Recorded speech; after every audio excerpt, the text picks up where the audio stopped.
Right, that concludes item 8, which is the board committee feedback.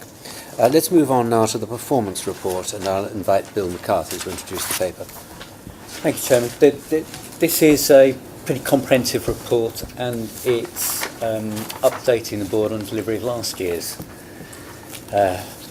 planning process, which resulted in a whole set of commitments which we made for ourselves and on behalf of the service. We've organised, as you know, around an 11-point scorecard, so it covers outcomes, improvements for patients and communities which are delivered through the different domains of outcomes.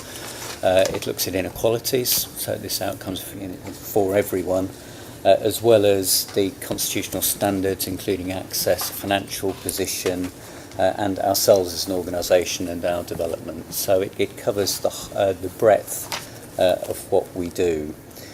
The overall position, I think, is positive. So of all of those indicators in the outcomes framework that we can track reasonably regularly, we're showing improvement on 22 out of 34. They're green, they're going well. The remaining ones we're now focusing some time on, but they are showing improvement. So for the main part where we have concerns, it's around the scale of the challenge that we set ourselves, but the movement is in the right direction. I wasn't going to go into any greater detail than that, but I will ask Paul and Joe if they want to say anything in particular about the finances or the excellent organisation, and I know Barbara was going to talk about NHS performance and particularly connect it to the winter planning paper. I was going to say relatively little this time because we did a detailed stock take at the last board meeting, which was only 3 or 4 weeks ago. The only two things to note in the report really are that there has been a marginal improvement in the specialised services position, which you can see there. Part of which is to do with deployment of central reserves that we'd held back for that particular purpose, but there is an underlying 25 million or so improvement in the operational performance, if you like, of specialised commissioning. So that's the first thing. The second thing to say is that in the risk-assessed numbers that are reported on in the report, we've taken into account the 150 million of additional winter money that we put out a couple of weeks back. Clearly, over time, we'll build that into the main forecast itself, but it happened after the month 7 numbers were formalised through the system. So that's in there. It leaves us very slightly below targeted performance. But I would remind board members in response to the particular concerns and principles, rather, which were expressed last time, that we've got that underwritten by the Department of Health such that we will cover it if NHS England's position allows that, but there will be a contribution to it if that's not the case. Joe.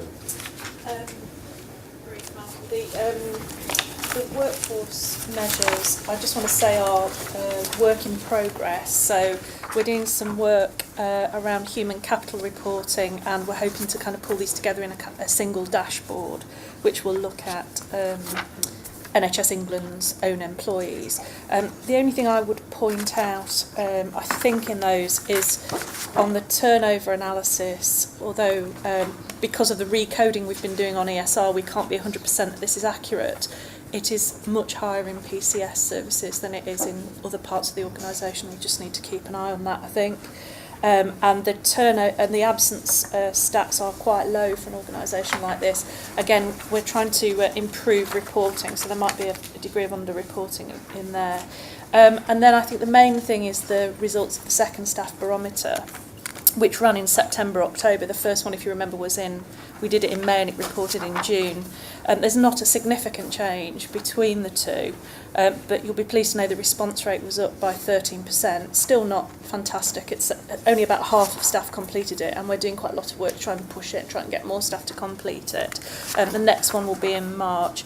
But when you take all the questions together, the profile is something like 63% of staff are reasonably positive about their working experience, 16% of staff are negative, and about 21% in that category in between.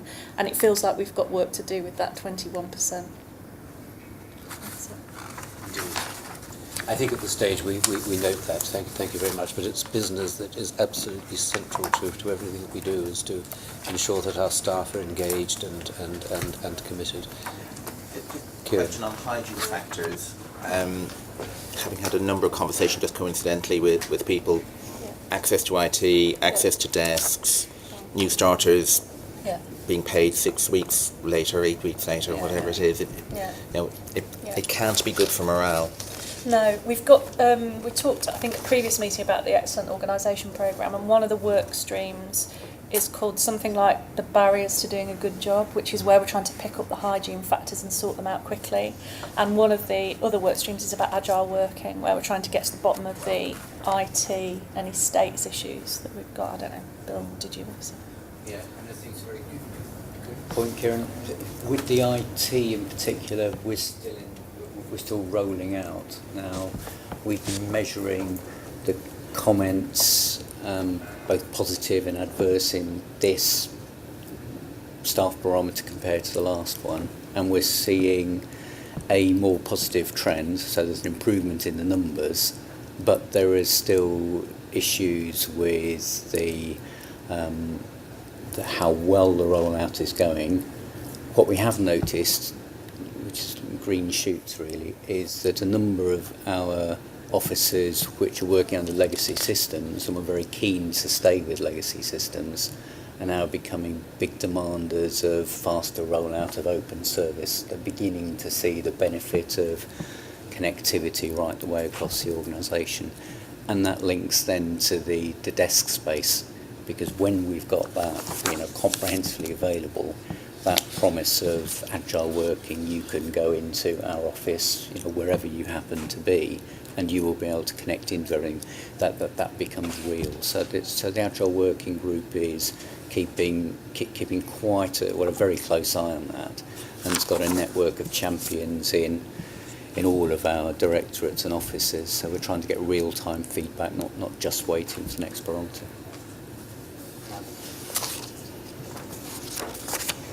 One aspect that hasn't moved is the percentage of employees who would recommend this as a good place to work. And I recognise that it's early days, but on the other hand, if you turn that on its head, it could be that in the early stages that one should be in a honeymoon period. So, with that in mind, it's worth thinking about the role of the line manager in giving people a good experience in their working life, and in which case it might be worth adding a metric in relation to the line manager relationship, and also how equipped line managers feel in communicating messages, and whether in fact they need greater support in that communication. Okay, can I just come back on the 50% thing? I don't think any of us think that's good enough, and we're much more ambitious to get that into a better place. But the only thing I would say in relation to your point about honeymoon period is the setup of this organisation was, we know, quite unusual and a bit bumpy. So we took a lot of staff through transition. The majority of staff transferred, and some of those processes were quite difficult. So, but I don't mean to undermine the general point about 50% is not good enough. Okay, thanks for that. We'll move to Barbara in a moment. But before I move to Barbara, I just need to let the board know that David will need to leave at 12:30 because he has an appearance in front of the Health Select Committee. But Barbara, may we now turn to you? Thank you, Chairman. If I may, I'll bring together the kind of performance and the measures with which we know that our patients are getting the right standards of treatment out there in the NHS and winter planning, because really the two go hand in hand.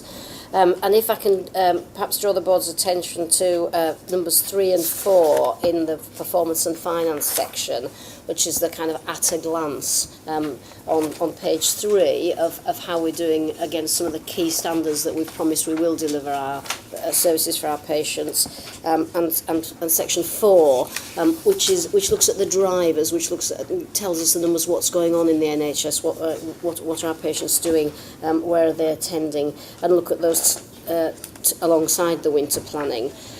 Because what we know is that we're now entering the period whereby maintaining those very high quality standards that we set for ourselves it becomes more and more difficult as we move into winter. And therefore there's a great deal of preparation to make sure that we can maintain those standards. I think it is worth everybody noting that these numbers, obviously these board papers were prepared a while in advance, but last week we had 500,000 people go through our A&E departments in just 1 week. We had the highest numbers of emergency admissions in England that we've ever seen since we began to collect the statistics. If you remember, now we receive what's called SITREPs, which tell us absolutely every day what's happening in all the different parts of the NHS. And I think that the fact that our staff out there are continuing in these ever-increasing numbers to still continue to see patients in a timely and high-quality fashion is really commendable. We did have a slight reduction in the number of patients seen in a timely fashion in A&E last week, but there is huge statistical variation in this target. That's why the standard isn't looked at every single week, and we know that we often get a slight reduction in the standards we want to see in December, and we will get them again further on into the winter because we just have so many more patients who need to be treated. It is interesting, I think, to note that in a number of our communities where the standards are really quite low, where our hospitals patients are definitely waiting far too long in our hospitals. They're not seeing enough of our patients. Many of them are in the Midlands and East, in exactly those areas that we were talking about half an hour ago when we were talking about allocations, that are actually the ones that if we move the allocations to target will improve. So we can already see these communities, the under-target communities, are struggling to maintain the high standards. So what are we doing, apart from a close eye on monitoring, to make sure that the NHS, in all its guises, stays safe in the winter? That means making sure that our 111 services are still of a high standard, because they've got a critical role to play, I think, as we go through the winter. The our A&E departments, which are the barometer of what's going on, stay safe and can treat patients in a timely fashion, and similarly the ambulances. Two key things that we've done: we've obviously put £400 million into the system over the last couple of months to support over the winter, and the winter planning paper gives the details of where that money's gone. There's an update on that because we have, as well as the money going out to all the local communities, we've made specific allocations to CCGs who commission very high dependency beds, such as paediatric care and in intensive care, and we've made specific allocations to CCGs who lead on ambulance service commissioning, because obviously both of those have such a critical part to play in the winter, so to make sure that those services are shored up. 111 has got an additional £15 million. We have seen, delighted to say, a smooth transition to the new providers, all of which have come on stream without any significant drop in our performance indicators. But obviously we know the most difficult times in 111 will come over the bank holiday periods of the Christmas and then into January and February. And we have commissioned, our CCGs supported by us have commissioned very significant amount of contingency, so that at these busy times we can switch on additional contingency for 111. We do a winter health check every week, again as part of our openness and transparency. Every Friday we publish everything that's going on in the NHS and a narrative to support it and what we're doing, so that people can be clear about the standards of service that they're getting across the country. And we're now moving into really the sort of, we've got our urgent care working groups who have spent a lot of time planning for the winter. We're really now moving into implementation phase, and NHS England's role, working alongside its tripartite partners, TDA and Monitor, and working with local government at regional level and national level, are looking very closely at the plans the urgent care working groups have put in place, very clearly what each of the different players on the patch have committed to do with the additional funding, so that we can see if any of those have gone off track. The additional funding's buying a range of things. It's buying more doctors and nurses in A&E departments, but it's buying a huge range of things in community and in social care as well.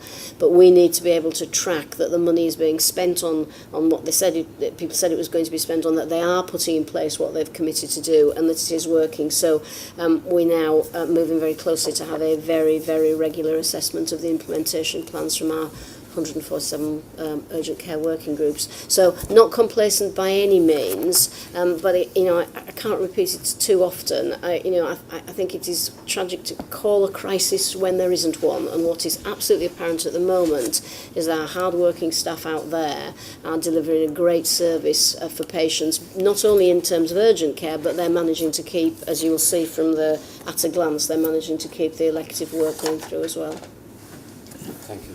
Well, I think we would all share Barbara's thoughts about the hard-working staff who are making all of this possible. I mean, what I would hope that we might be able to do over the coming year is to consider how we approach winter, and whether it's necessary every winter that we go through this cautious planning process, as opposed to incorporating it into the long-term strategic planning of all the organisations, incorporating into that the funding up front that can go into the budgets and allow it to be managed more strategically over time than every year the prospect of crisis looming and emergency action needing to be taken. I think we can all, take some reassurance from the work of the urgent care working groups, the ability to draw together all of the providers and to ensure that proper steps are taken. It builds on Bruce Keogh's review of urgent and emergency care, of trying to take a new approach to A&E departments and to trying to ensure through everything that we're doing in planning guidance and elsewhere that more treatment, more care is given closer to home, and the need for patients to go into A&E is reduced as far as that is possible. So perhaps we might return to this in the new year, but in the meantime, Barbara, we will follow closely the performance of A&E departments across the country. I'm taking that, by the way, as also your report on item 12, on update on winter. So before I move on, can I just check whether anybody has anything they wish to raise on that? Malcolm, can I just ask whether we're doing enough to communicate that message? Tim's told us about lots of data that we're collecting and using, as it were, but in terms of communicating nationally, the don't go to A&E, have we got any kind of communication plan about that? Bruce. Yes, there are several things. Every Friday we present the figures so that people know what's going on. The BBC similarly are presenting the information in a way that people can understand. But we also have a plan whereby some of the senior doctors in NHS England, the national clinical directors, will present information and advice alongside those figures. So that would include, for example, the national clinical director for respiratory disease or intensive care, and so on and so forth. So we are trying to get, if you like, positive clinical advice that people can apply out at the same time as the figures. Thank you. Good. Okay. Thank you very much. Let's move on then, if we may, to... Can I just say on the performance report how good it is, actually? I mean, it's improved, I think, a lot from the first iteration. It's easy to read. It gives us, at a glance, indicators of all the major things that we ought to be worrying about. And I just found it so much enjoyable, so much more enjoyable. Even more enjoyable. That's what I'm searching for than on an earlier occasion. So let's move on maybe to the board assurance framework. Bill, over to you. Hope I can keep the fun level up for you, Chairman. The board assurance framework is clearly very connected to the performance. It's the organisation's view of those strategic risks to delivering better outcomes patients. I want to just give you a bit of assurance that this is something that the executives take extremely seriously. Every month we meet to review the risks, and we do so not just as a group of 9 individuals, but working on the advice that comes up from our teams. So this is rooted in the views of our own teams there, and particularly the area teams, and we're beginning to develop that relationship better. So the risks you see here are the ones being experienced not just by a small group of people, by the organisation in our work. We're summarising on a page the status of those key risks, and I still think there is work that we can do, and Barbara, in chairing the Executive Risk Management Group, is leading some of that to simplify and give this greater impact. But even at this stage, I can give you assurance that it sets out fairly comprehensively. The only two I pick out are the two where, over the period, our assessment has been risks have increased. The end risk has still been managed because people have put additional mitigating actions in place, but those probably won't surprise you, Chairman, particularly given your feedback from the Direct Commissioning Committee. The first of those is around direct commissioning, particularly specialised services. That's evident in our financial reporting, as well as in some of our equalities reporting, or as David was saying earlier, we do still have difference around the country, and really getting the right level of grip and direction on that continues to be very important for us. And the other area where risk is increases around commissioning support services, where I suppose the uncertainty about running cost budgets, particularly for CCGs, and their willingness to keep committing and investing in the commissioning support services is a risk that's been raised from Ros's team, and indeed from the commissioning support services themselves. For both of those, actions are in hand, but I just want to raise the board's awareness. Those are the two areas where our assessment of risk has increased over the past period. Thank you very much. Comments from the board? I think the board are content.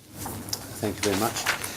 May we then turn to item 11, which is the paper on equalities, inequalities, diversity and inclusion. I think, Bill, you will introduce and Joe will follow. Is that right? Bill, over to you. Thanks, Jen.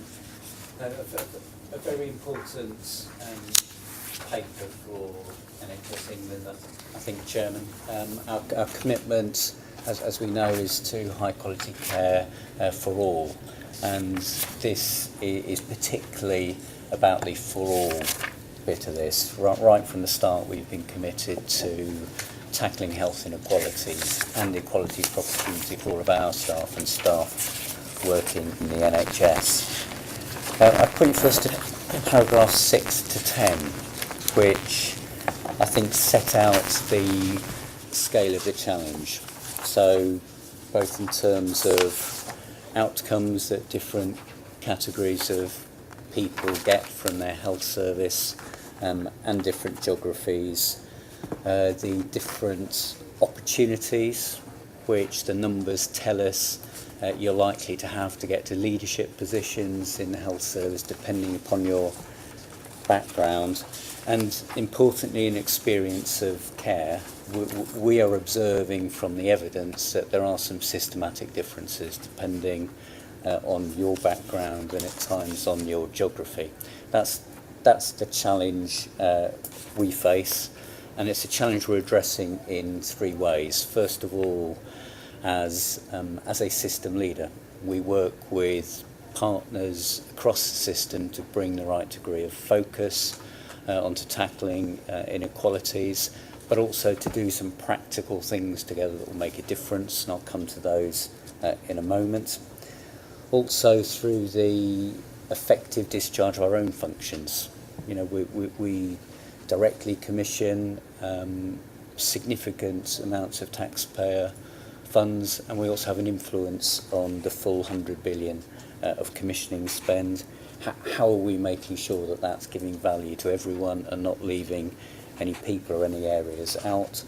And thirdly, as an organisation, we want to be an exemplar, and that's what Joe will talk about shortly. The process for trying to identify our priorities hasn't just looked at evidence. Picking up really on what Tim was talking about earlier, we've made a very significant effort to involve the public, different communities and patients in determining what they believe will make the biggest difference. We had a series of 4 value summits in different parts of the country. which are about engaging with those communities and with partners in those communities to understand their concerns, to understand their hopes, and to articulate the actions they believe will have the greatest impact on lives. So it's that combination of evidence from the stats and our engagement and involvement of the public and patients that has led us to recommend for those first two parts, for our system leadership role and for our commissioning role, a set of priorities which are set out in paragraphs 20 and 21, 9 priorities. The first one is about the quality of our partnership working. We are recommending that the Equality and Diversity Council, which brings patient groups, different national partners together to be, if you like, a steering group for those things which the system can do better to serve all parts of our community, should be given new life. We relaunched it last week, and I think it's a general, strong improvement. Secondly, and importantly, the quality delivery system. This, I think, was a pioneering piece of work which offered a focused way for all organisations in the NHS to understand what they could do within their organisations to improve equalities. We've reviewed that, seen what's worked well and what needs improving, and relaunched a second version of that, which now we want to roll out right the way across the NHS. Thirdly, and I think really importantly, we need to be much better at the data and the information we collect. If what you don't know, you can't do anything about, and how well we are managing the data flows so that we know people of different characteristics, different backgrounds, different geographies. We can spot any systematic problems and spot them early. And fourthly, a really important piece of work around leadership. We want to work with the Leadership Academy as well as with Health Education England, and I'd also want to mention here the work NHS Confederation do as part of that grouping, to really bring in some systematic ways of talent spotting in backgrounds in areas where we're not getting the right access to the fast track leadership in the NHS. We're missing out because we're not deploying all the talents in the NHS which are there in our communities. So a set of system leadership priorities, and then the 5 set out in paragraph 21 under our own commissioning, and in particular I point out, reflect what David was saying earlier about specialised commissioning. We know we have derogations. Over the next year we want to work much harder on those, because wherever there's a derogation, it means some communities aren't getting the highest standards of care which all of our clinical and patient advisors say they merit. So it's those 9 actions. I'm recommending those first 2 parts, and part of that will be agreeing our equality objectives set out in the first annex. I shan't go through all of our own actions, because Paul's already talked about them in the context of allocations, and indeed we talked about it in the planning round as well. So perhaps I'll hand over to Joe then. Joe, over to you. Okay, so I'll try and be quick, because I think Bill's set the scene really well. But one of the things that Bill talked about was really significant and important to gender, 3 ways in which NHS England can influence it as a system leader, as a commissioner, as an employer of 6,000 people. And I'm just going to talk about the last of those 3, given Bill's talked about the first 2. So just to remind us, I suppose, that diversity was one of the first things that we talked about in the early board meetings, I think, particularly the diversity of our workforce at different levels. And I think there's a really strong will around this table to do something about this, and I think it's very core to our vision and values. It's a shame Victor's not here, because he's very passionate about this, I know. And as you know, we established an advisory group to the board when we were in our startup phase, which Ed sits on, Victor sits on, Bill, Tim and I. And that group's been meeting in the background since then, and I think there are probably 4 things I wanted to highlight to the board that's come out of the discussions of that group. One is that I think we all feel quite passionately that we want to approach this differently to the way it's been approached in the past. So the traditional approaches that the NHS has taken have only led to marginal and incremental improvements. And actually what we need to do is get to the root cause of the issue, which in some cases might be quite uncomfortable, to actually examine why this is an issue. But we feel quite passionately that we should do some diagnostic work and some root cause analysis about this before we do too much more. The second thing is, I think, the importance of pushing ourselves and setting ourselves very stretching targets on this. The third thing reflects something that Bill said, which is about the need for good quality data that we can turn into very good management information, which we can make our decisions. So a lot of the staff who transferred to us, we are missing data fields relating to diversity. So we've got a project going on at the moment called ESR, Electronic Staff Record Self-Service, where we're asking all the staff to go into their own record and update their diversity fields. And only when that work's complete will we have a really good picture of our existing workforce. And the fourth one, I think, is really important. So we started off, I think, in that group talking about equality and diversity. And you'll notice the document that's before you today, which encapsulates what we want to do as an employer, is called Equality, Diversity and Inclusion Strategy. And I think very early in those discussions, we started talking about taking an inclusive approach to this issue. So valuing the individual and the uniqueness of every person that we employ. So I suppose, to put it simply, if we exploited the differences and the uniqueness of every individual we employed, what a creative and innovative place we would be. And that's what we're after. And we're doing some really good work with NHS improving quality, actually, on the link between inclusion and innovation. So in essence, that's what this strategy document is about. As well as, I'm conscious that it's quite a traditional approach. It's diagnosis, planning and delivery. And at the same time, working with IQ, we want to do some work around mindset shifts and social movement. So we've got kind of 2 kind of parallel pieces of work going on. But I think, finally, I'd just say the commitment we're making here is long term. I don't think we'll see rapid improvement overnight. It's going to take a while. And just to point out to the board that there is a key leadership role for us here, I think. So you'll notice in the document several times we talk about leadership and leadership coming from the top of the organisation on this. That's all I want to say. Well, I think in Victor's absence, we just need to reinforce the very strong message that this board does take this immensely seriously. I think the data in paragraph 8 are really distressing, and there's an enormous amount to go. So thank you for the work that you're undertaking, but we as a board will wish to continue to monitor progress very closely. Well, thank you very much. No other observations on that?